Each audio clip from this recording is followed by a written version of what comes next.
Hey guys, how's it going? Hope you're doing well. My name is Crown, and today I'm going to read you some very interesting stories that I hope that you're gonna love. And now, without further ado, let's go!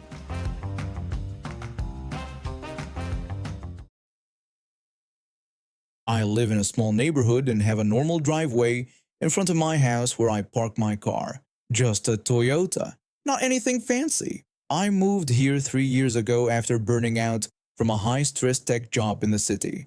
The constant noise, crowded streets, and tiny apartment had taken a toll on my mental health. My therapist suggested finding somewhere quieter, so I found this modest house with a yard and driveway in a peaceful area. The neighborhood has mostly older residents who've lived here for decades. When I first arrived, several neighbors brought welcome gifts, cookies, plants, and home-cooked meals. One elderly couple even helped me unpack my moving truck. I felt welcome right away and made efforts to fit in by keeping my property tidy and attending the occasional block party. I work from home designing websites and marketing materials. My schedule is flexible, but I rarely leave during weekdays except for grocery runs and doctor appointments. My car usually stays in the driveway all week, which I never thought would become a problem. Last Tuesday, after finishing a project deadline, I went outside to water my newly planted vegetable garden. I was proud of my tomato plants when I noticed my neighbor walking toward me with a determined look. She lived 2 houses down in a pale yellow home with elaborate garden decorations, gnomes, flamingos, wind chimes, all carefully arranged. We had only spoken briefly at community events. She often mentioned how long she'd lived in the neighborhood and how things used to be. She spent most days sitting on her porch in a wicker chair, watching the street and taking notes in a small notebook. Some neighbors joked she was the unofficial neighborhood watch. She stopped at my driveway, crossed her arms, and looked directly at my car. She asked if I had a minute to discuss something important. Her tone suggested this wasn't a friendly chat. She told me my car was causing her significant distress. I looked at my Toyota, confused by what could possibly be offensive about it. When I asked what the problem was, she explained that my blue car ruined her view from her porch. She'd been enjoying that view for 15 years before I moved in.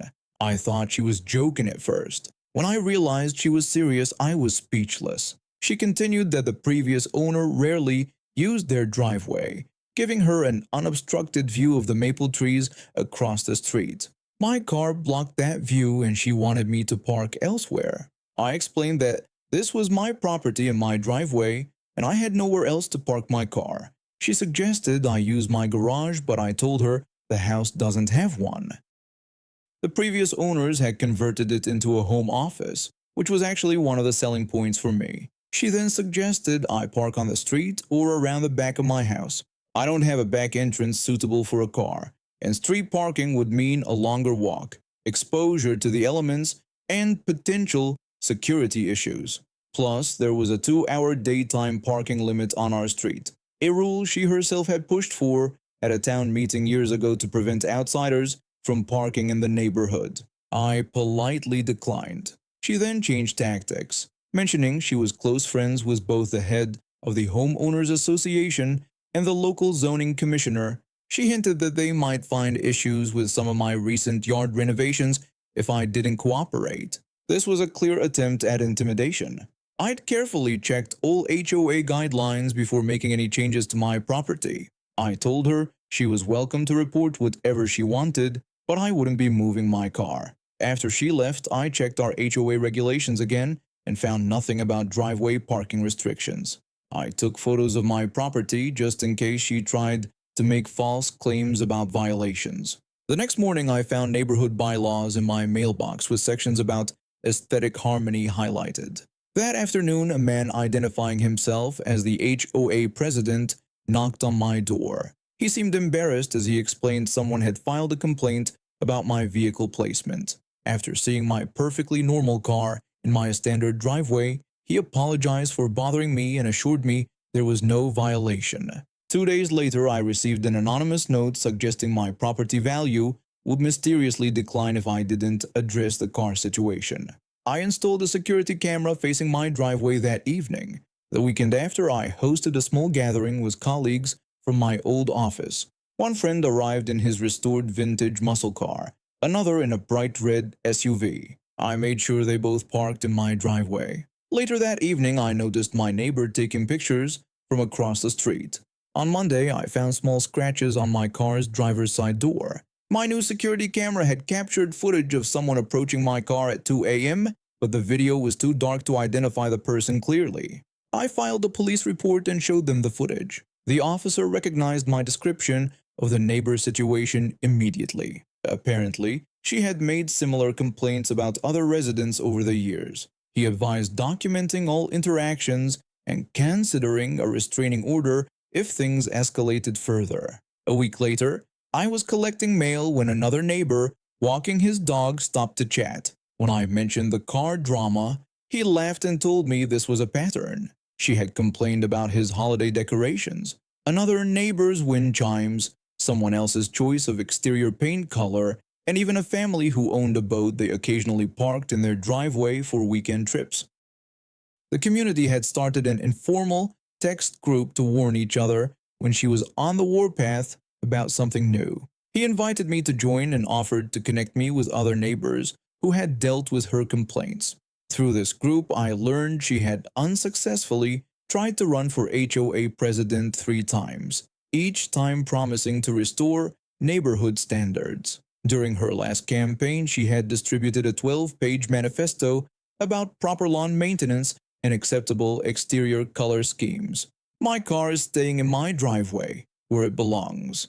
I've since become more involved in community meetings to ensure reasonable voices prevail in neighborhood decisions. Several neighbors have parked their cars in their driveways in solidarity. Some people are truly unreal, but finding allies in unexpected places has made this bizarre situation more bearable. The neighborhood watch now watches the watcher, and my blue Toyota has become a small symbol of standing up to petty tyranny. Something shocking happened in our high school chemistry class last Tuesday. I'm a quiet student with good grades who sits in the back row. My parents divorced when I was 12.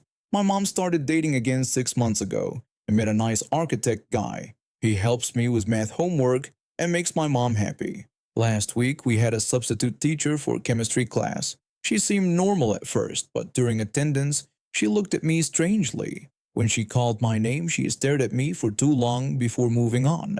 While working on lab assignments, the substitute teacher walked up to my desk with an angry face. She slapped me across the face so hard that something popped in my mouth. The class went silent. I touched my face and tasted blood.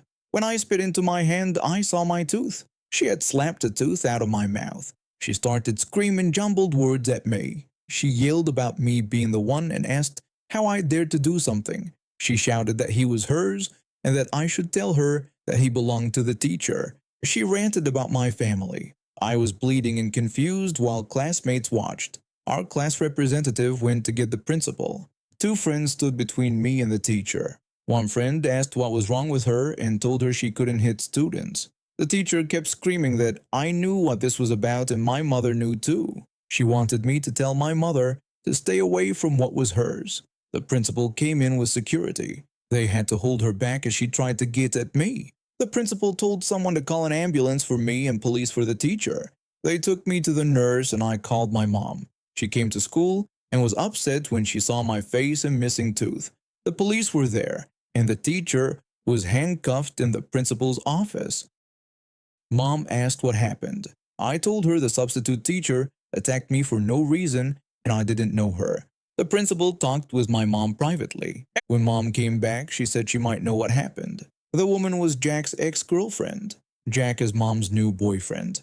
The substitute teacher dated him for years, but they broke up 8 months ago. She never accepted it and harassed him sometimes. When she found out he was dating my mom, she learned where I went to school and asked a substitute for our class. The police took her away. She was charged with assault on a minor. We got a restraining order. My mom felt bad thinking it was her fault I got hurt. I told her it wasn't. No one could predict this would happen. The school board found out the substitute teacher faked her credentials. She planned everything to get revenge on my mom for dating her ex. At court, she kept saying Jack was hers and my mom stole him. The judge told her she assaulted a minor child to get revenge against the child's mother for dating someone who wasn't with her anymore. He said this showed planning and no regard for kids' safety. Her lawyer tried to claim mental health problems, but the planning showed it wasn't just a breakdown. She got 2 years in prison with possible parole after 1 year, mandatory therapy, and a permanent restraining order against me, Mom, and Jack. Mom and Jack are still together. Jack offered to pay for my dental work. The school district paid for medical expenses and extra for trauma. I became popular after this. People who never talked to me wanted to hear what happened. I made new friends who stood up for me. My new tooth looks better than the old one. Looking in the mirror reminds me that life can be strange. Not many kids get attacked by their mom's boyfriend's ex-girlfriend.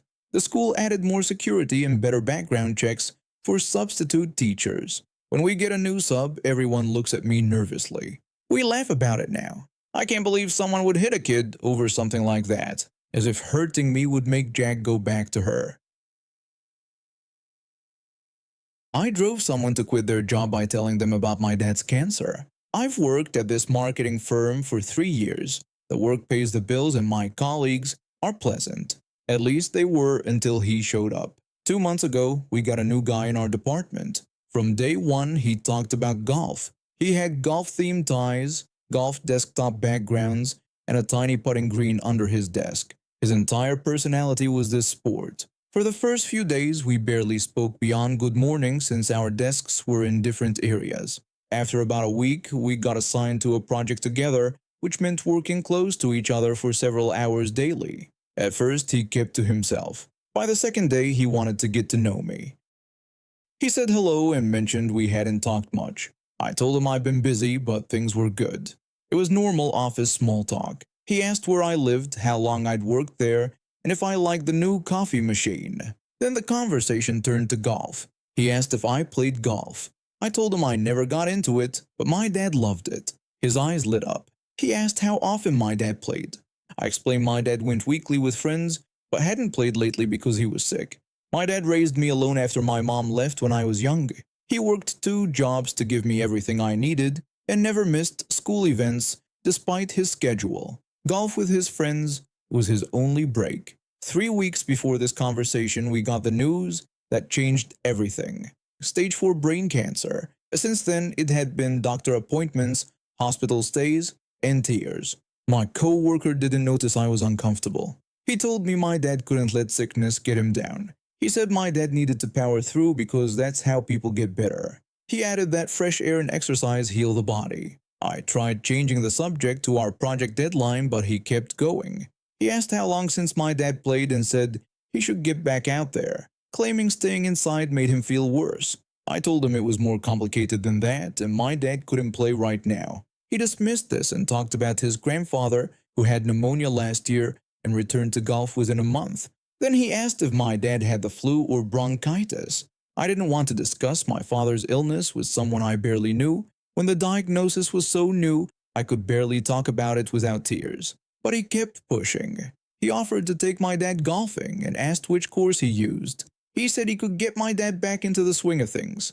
I told him it wasn't needed, and my dad had something serious. That's when he crossed the line. He said my dad couldn't let cancer beat him. He mentioned his aunt had breast cancer and kept doing what she loved. He said that kept her going during treatment and my dad needed to fight. Something inside me snapped. This person knew nothing about my dad but was giving advice about a disease that turned our lives upside down. I told him it was hard for my dad to get around after the seizure that took control of the left side of his body and the surgery for his stage 4 brain cancer. Silence followed. His face showed shock, embarrassment, and horror before turning pale. He said he didn't know and was sorry. I told him maybe next time don't assume you know what someone's going through. I turned to my computer and started typing, blinking back tears. He stared at me, then said he needed the bathroom and walked away. The rest of that day, he avoided me. He'd go another way if he saw me coming, and during meetings, he looked at his notepad. When I came to work the next day, his desk was empty. Our supervisor told me he resigned the night before, citing personal reasons. Part of me felt bad. I could have been gentler telling him about my dad, but part of me felt relieved. I was dealing with enough without managing someone else's insensitivity. My dad died 3 months later. At his funeral, I saw someone at the back of the cemetery holding a golf club. It was my former co-worker. He nodded from a distance and left. The next day, I found a donation in my father's name to the Brain Cancer Research Foundation with a note saying, "Sorry for my loss," and his thoughtlessness. He wrote that my father raised a strong person who put him in his place when needed. I never saw him again, but heard he started volunteering at a hospital teaching indoor putting to patients during recovery. Asking for help while driving turned into one of our family's longest running jokes. At 54, nothing brings me more joy than my relationship with my adult son, who turned 30 last month. I raised him alone after his father left when he was 7. Those years were tough, working 2 jobs, making sure he had everything he needed while finding time to be present. We made it through, and we developed a relationship where humor became our language. Practical jokes, sarcasm, and making each other laugh became our bond. After college and his first job, he moved to the city about an hour away. I visit monthly, and we go out for dinner when I'm in town. These dinners became our tradition to stay connected. During my visit last month, I drove us to a new restaurant downtown he talked about. Driving in the city makes me nervous. The traffic is hectic, people everywhere, and I worry about hitting someone who might run into the street. When we approached downtown, I asked him to help watch for pedestrians because my eyes weren't what they used to be. He nodded, seeming willing to help. I didn't realize I had given him the perfect chance for mischief. We stopped at a red light when he pointed to the sidewalk and said there was a pedestrian. I jumped, thinking someone was about to step in front of the car. But when I looked, there was just a man walking on the sidewalk, nowhere near the street.